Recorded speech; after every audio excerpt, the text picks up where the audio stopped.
Alright, hello everybody, we are back with some more Hades 2 1.0 content. We're going to be doing an updated Arcana guide today.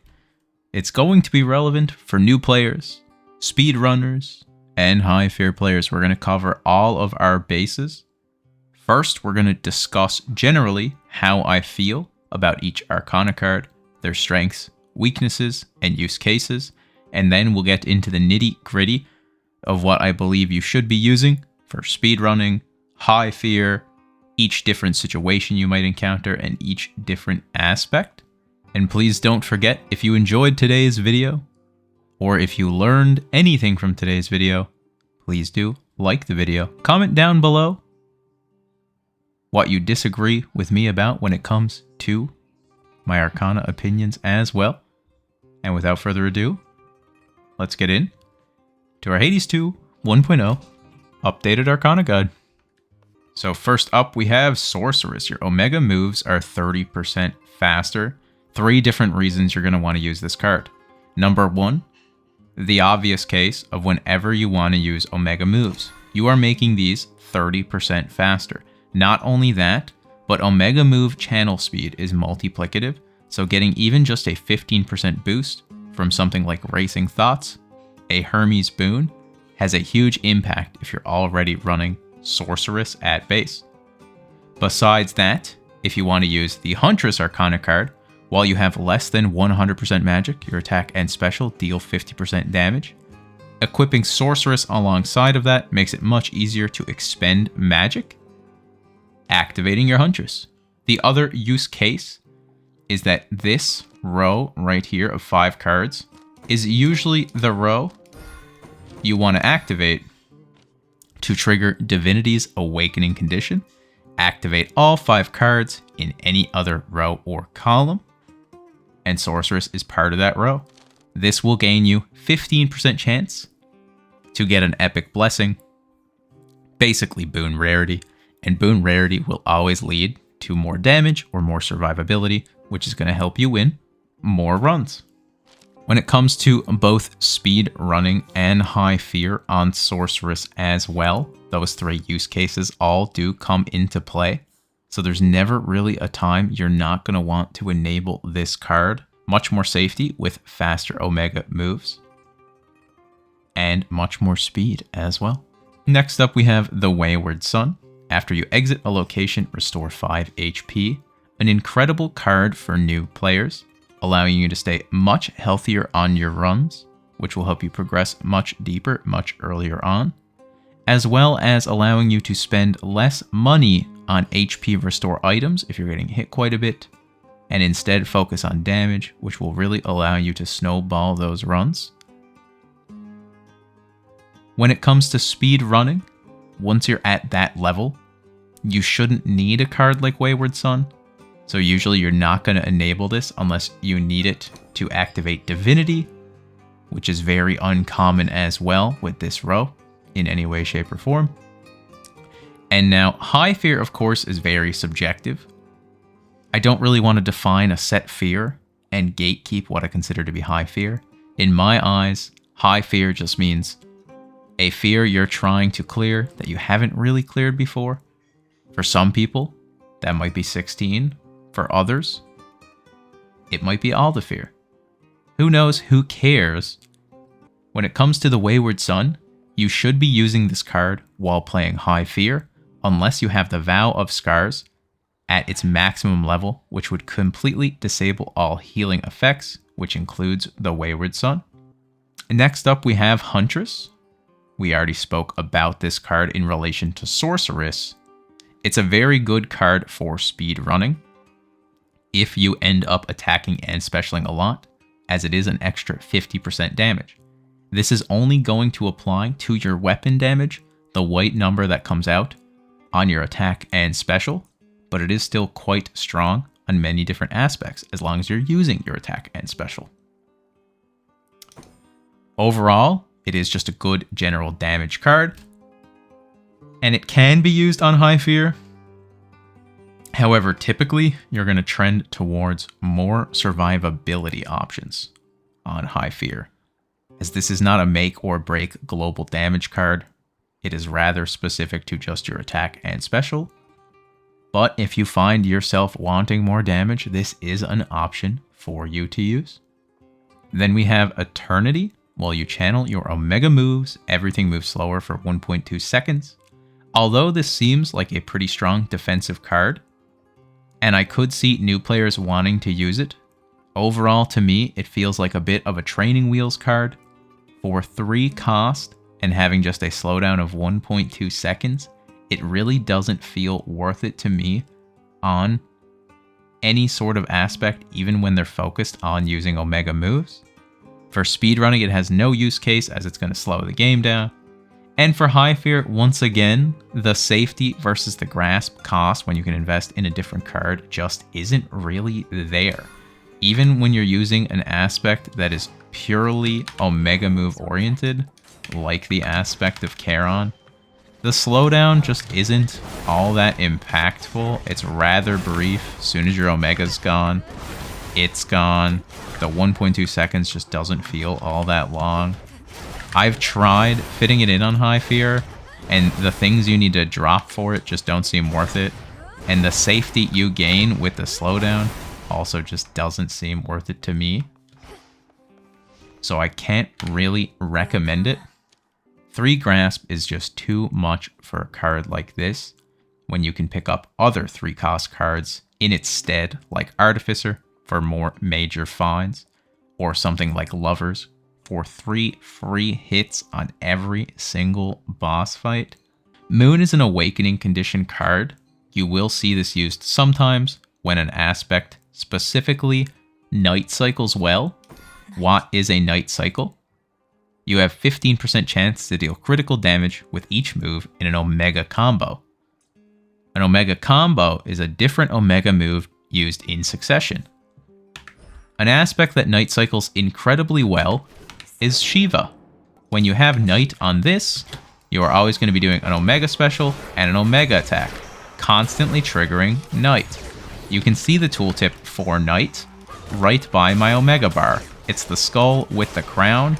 It's always active as long as the Omega is actually used. I keep running out of magic, so you're not going to see it used over and over.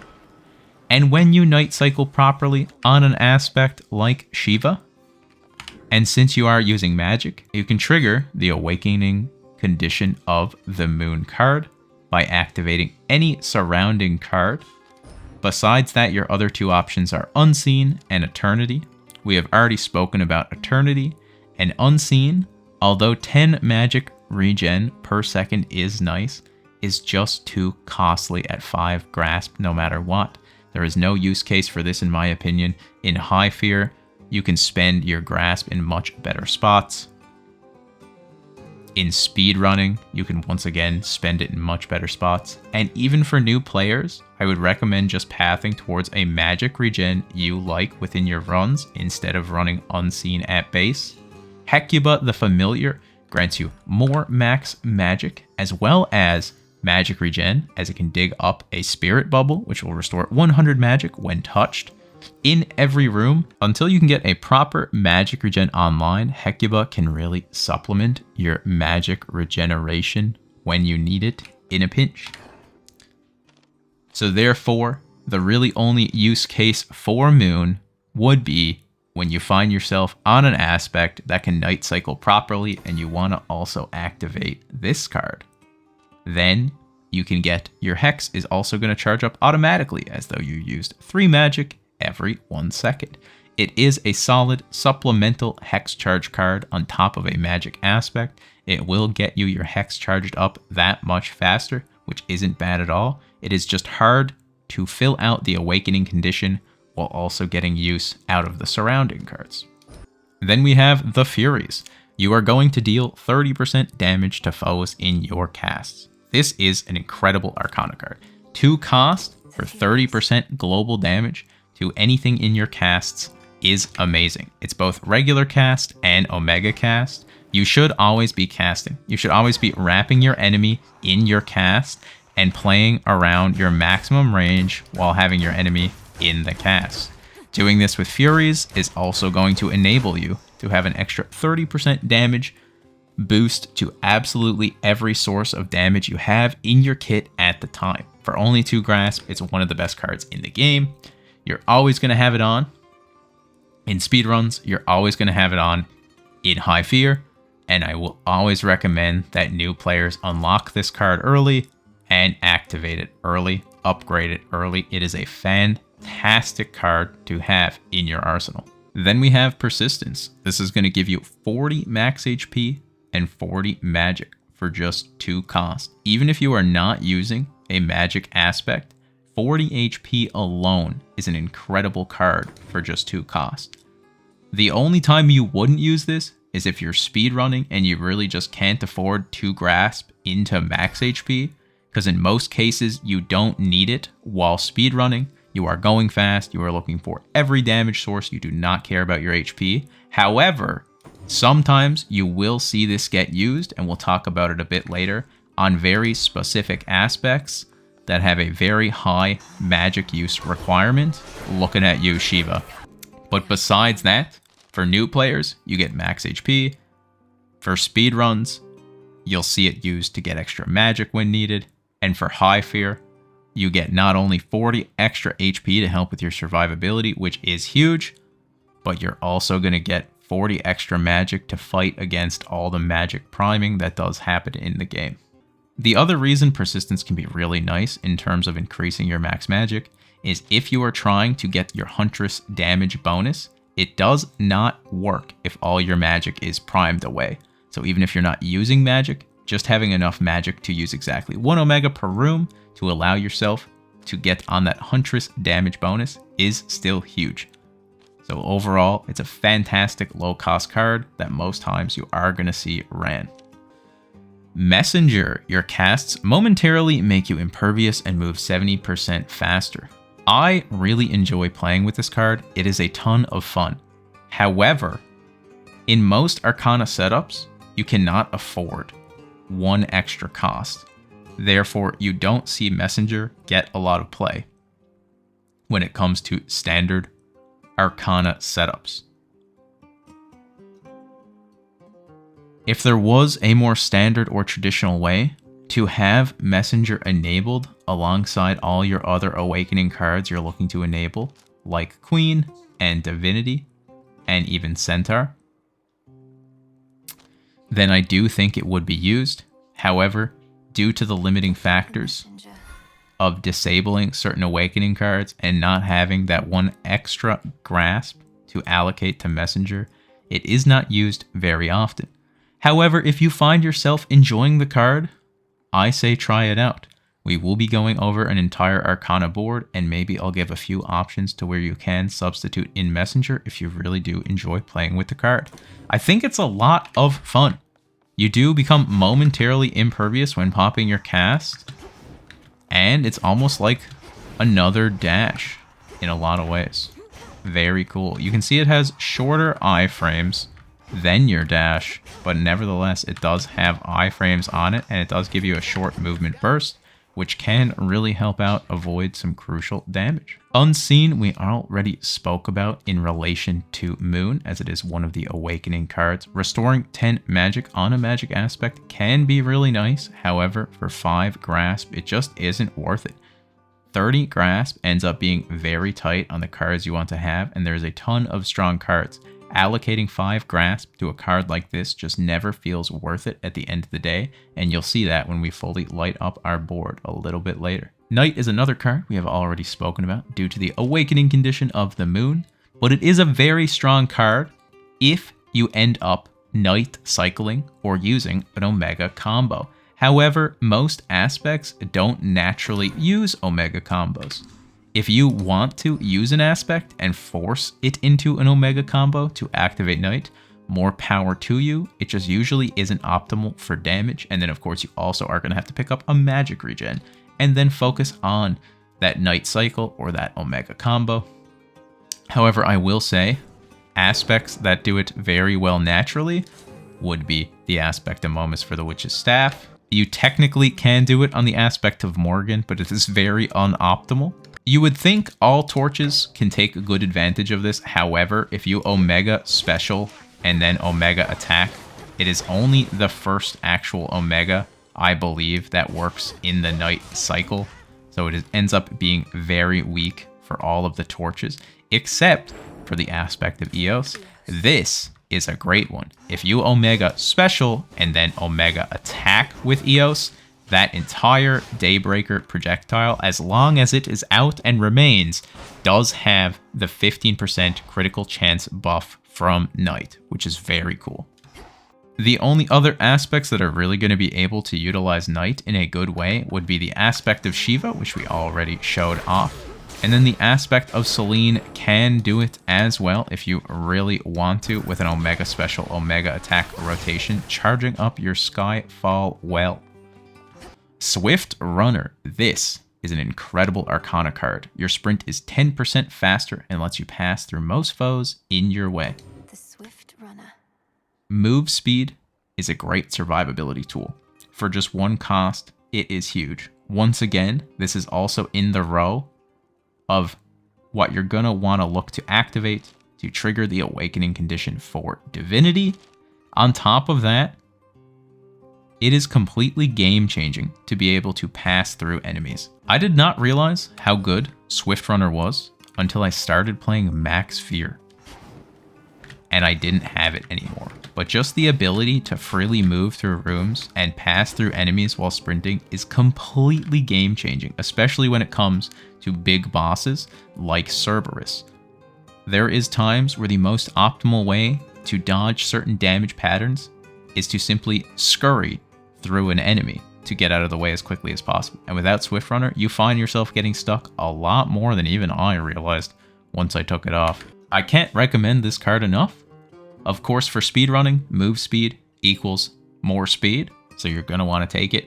And then High Fear, it's pretty much always going to be in line with what new players should be taking, in my opinion, give or take some nuance, but absolutely play Swift Runner on High Fear, please and thank you. Then we have Death. This is probably going to be my biggest recommendation in this entire Arcana guide. So many people ask me, Boated, Death versus Strength. Which one? What I always say in the quickest possible way is if you're looking for more damage, go for Strength. If you're looking for more survivability, go for Death. Death gives you 3 Death Defiance effects. When you fall to 0 HP, automatically restore 40% of your HP and magic, by the way. You get 3 at base. Tula can give you a 4th one. Athena can refill all the Death Defiances you have. Keepsakes like the Luckier Tooth can give you another one. You can refill Death Defiances from Wells. Narcissus can give you a Death Defiance. Nemesis can give you a Death Defiance. My point is, the amount of HP and overall survivability you generate by running Death farly outweighs any damage you might receive from Strength. If you want to win runs and your issue is survivability, which most times it always is, you should be playing Death. If you're on High Fear, you should be playing Death. The only time you should be using Strength is if your only goal is to pump out as much damage as possible. I promise you, if you are struggling in Hades 2, in any facet, in relation to survivability, please use Death Defiances. When you run out of them, equip Athena. Go for Renewed Faith. Refill them all. Go to Echo if you're in the Underworld. Refill them all. Beg Nemesis and Narcissus for Death Defiances. Refill 1. Go to Wells. Look for a refill. This is a fantastic card, and probably the top card when it comes to survivability now. And if that is your goal, is to survive, you need to be using Death. Of course, you're not going to see this used in speedruns, because it's all about damage.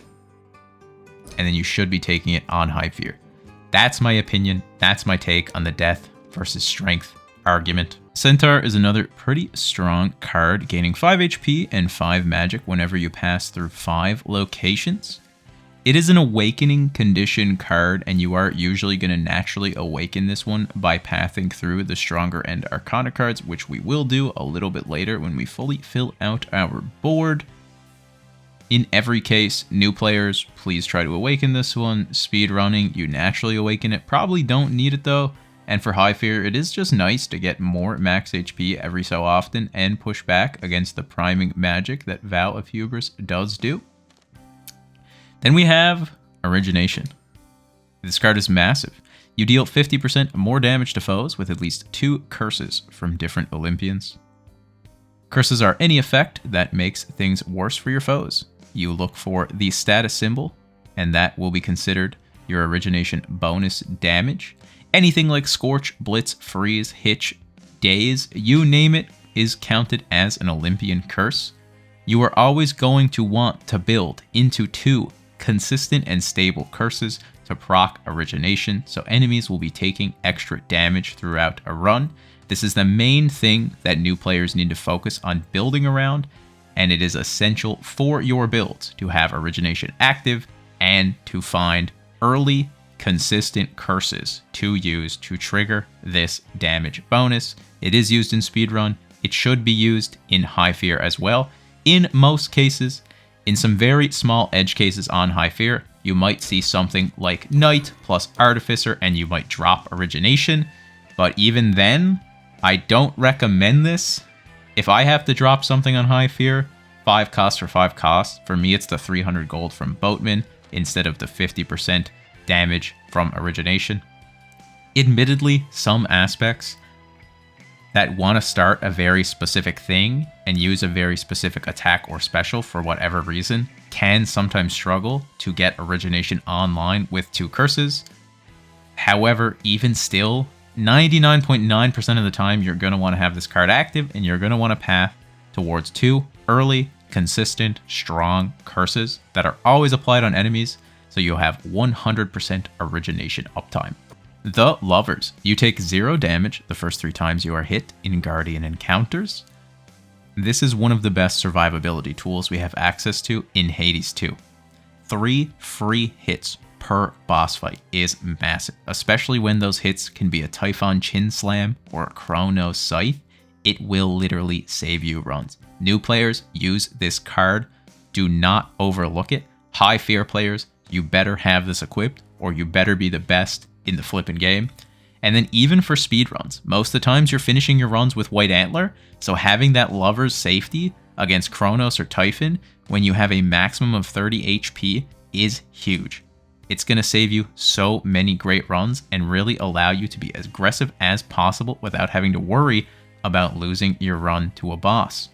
Not only that, but using this setup will activate both Divinity and Centaur here. We have 2 use cases for Divinity anyways with this row, and if we want to play Strength.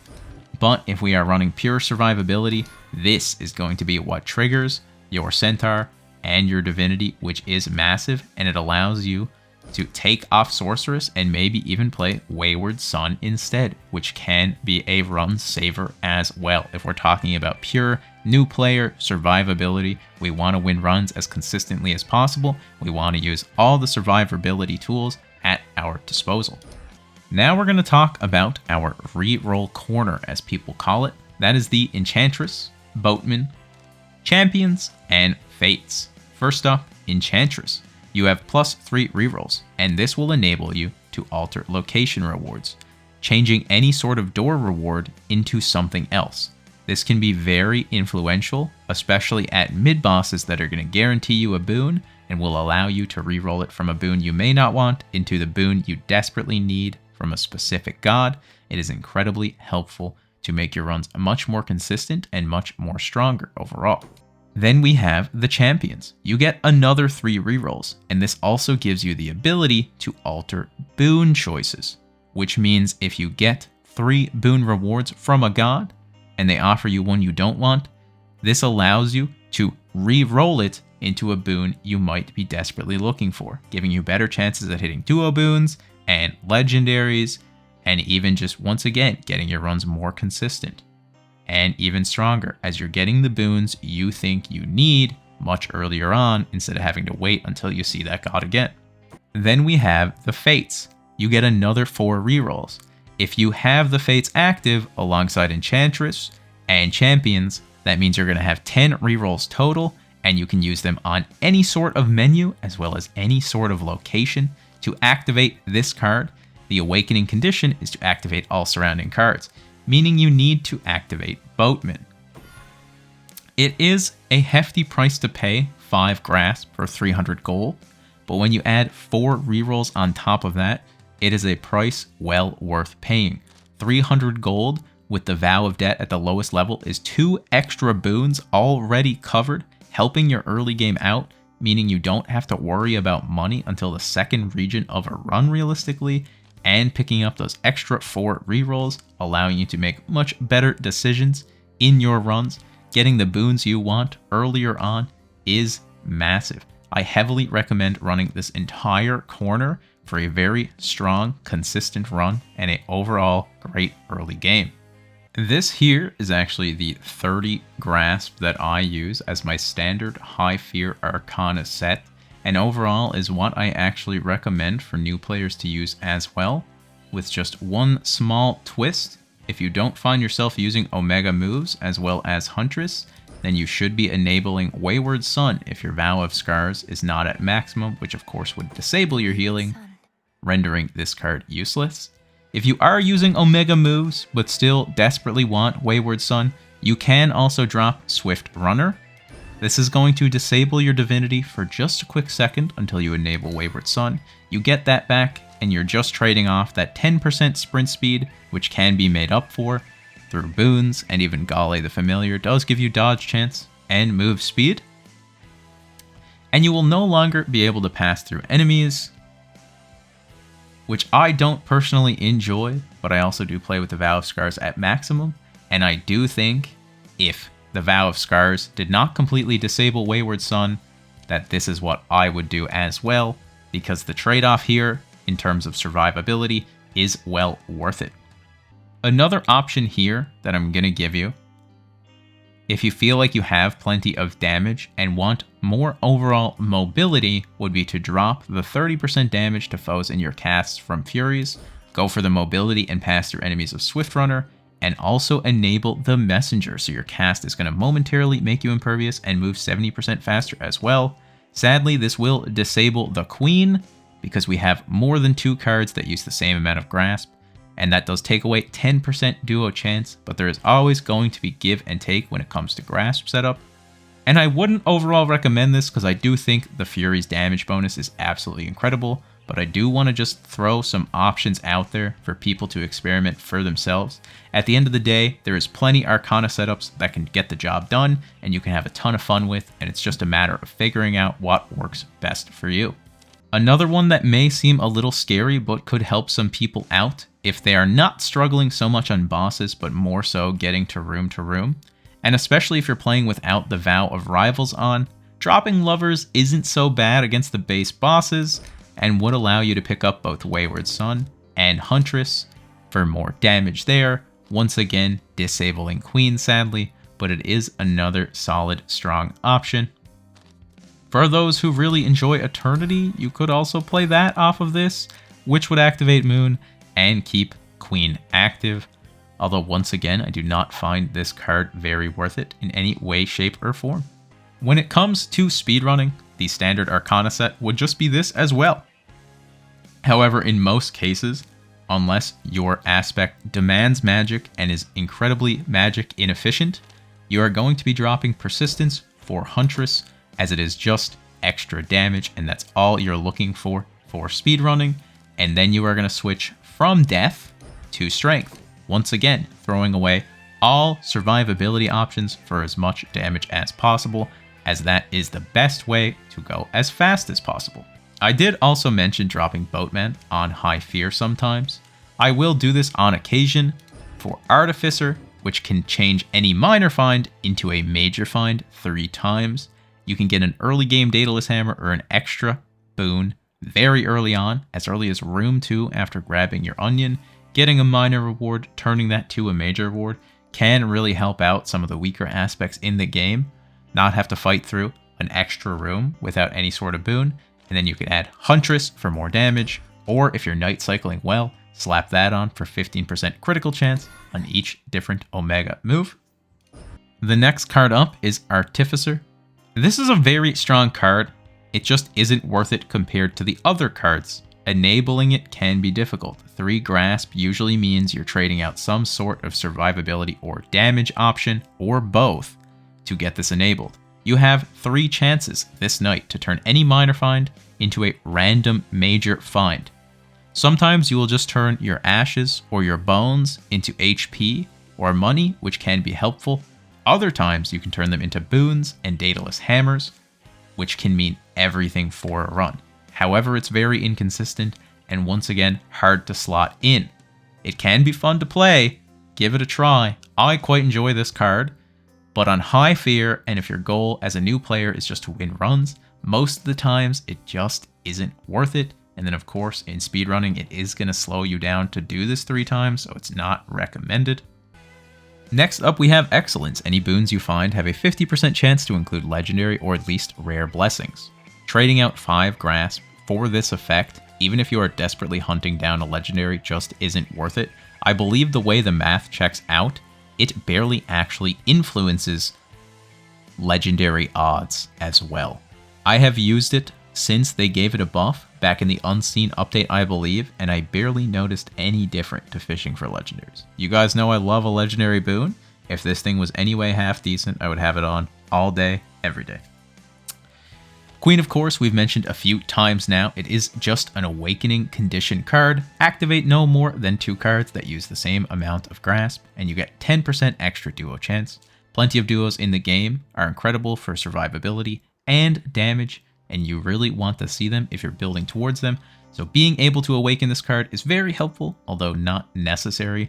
It is just lucky that most strong setups are going to allow you to have this activated as well. But if you feel the need to turn on other cards and deactivate this, it is not the end of the world. It is more convenience than necessity. We've already spoke about our reroll corner, so the next card is Strength. Yes, you get damage resistance. Yes, you deal more damage. That is fantastic. No, you cannot use any sort of effect that gives you a Death Defiance. It will disable Strength. This ruins a lot of survivability options you may want to take in forms of a keepsake. Luckier Tooth, giving you a Death Defiance, disables Strength. Engraved Pin, disables Strength. Tula, the Familiar, disables Strength. That is the issue here. The difference between Strength and Death is all about survivability versus damage. If you're a new player and you're struggling to win runs, do not use this card. The survivability and HP you receive from Death is much more important than the 20% damage bonus you get from Strength. The only time you should be using this card is if you are incredibly confident in yourself and you know you can make up for the lack of survivability due to your own personal play. We've mentioned Divinity many different times now. It is a great card to awaken if you can. Not the end of the world, once again, just convenience over necessity. And then the 30th and final card, Judgment. This is more so a meme than anything else. You can do some pretty cool fun runs with it with the Awakening condition. Activate no more than 3 cards, and after defeating each boss or guardian, you're going to activate 5 random inactive Arcana cards. For high fear, you're going to see this at 65 fear, which will allow you to do a judgment-based run with all the fear turned on, because you can still use 20% of your grasp, which can be quite fun. You can do a quick setup like Persistence and Strength that will also net you Queen, and Judgment. You can add 3 out of the 4 levels of the Vow of Void, and go ahead and do a run at 65 out of 67 fear, and then after defeating each boss, you will get 5 random cards. Like I said, this has no real use case outside of that on high fear. It is not good for speedrunning, and I don't recommend new players to use it outside of just a different kind of run, a fun run, a meme run, a joke card, if you will. That is all Judgment is. And that is going to go ahead and conclude our updated Hades 2 1.0 Arcana card guide. I hope you all enjoyed today's video. If there is anything else you have questions about in relation to Arcana, please do comment down below. If there's anything you want me to expand on, please do comment down below. And if there's anything you disagree with me on, please do comment down below. This can be a learning experience for me too. Once again, if you enjoyed the video, please do like the video. It does greatly help out me and the channel quite a bit. And if you want to keep up with more of my Hades 2 content, there is plenty of tier lists, guides, high fear, and speedruns coming, as well as the final chapter of our true ending, please do consider subscribing to the channel. Thanks again for watching. Okay, bye. And a massive thank you to my members for supporting the channel. Zuko's Honor, Horia Dragomir, Avocado Anna, Gayud, Mice Jr., Shag Daddy, Vetatoid, Rob Wallace, Katarina V, Seneca, Ticola, Hideki 504, Andy Fu, Saint Naive, But What About the Hostages, Nightcrawler, David Hyman, and Paul